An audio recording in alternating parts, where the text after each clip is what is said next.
Well, I thought I'd just give you a little update on how the coronavirus has affected the Fuller Center and where we are and where we're going.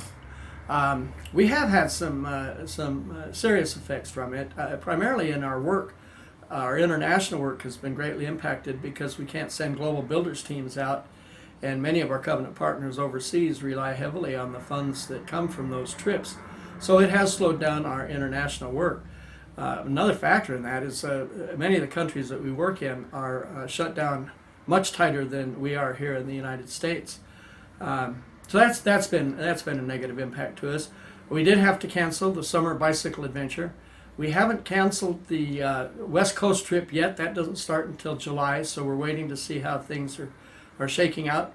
Unfortunately, it's all in California, which makes it a little bit more questionable. We closed our office here in Americus for about a month, but we are open now. We have the good fortune of having an office that keeps all of us pretty much separated from one another, so we don't have a lot of serious issues with that.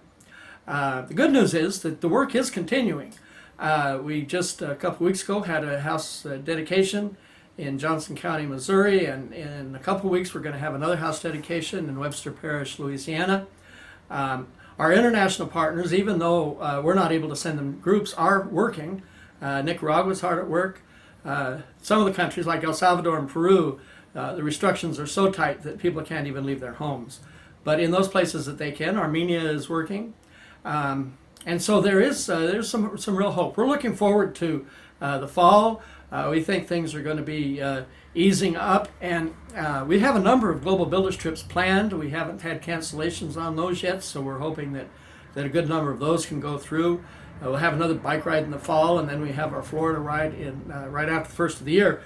So in the midst of all of this, there is some brightness. We have been fortunate as an organization, organization-wide. To my knowledge, we've only had one case of one of our people out in the field coming down with the virus. No one here in our Americas office has, and so we're praying for their recovery, and we're praying for continued blessings for all of us here.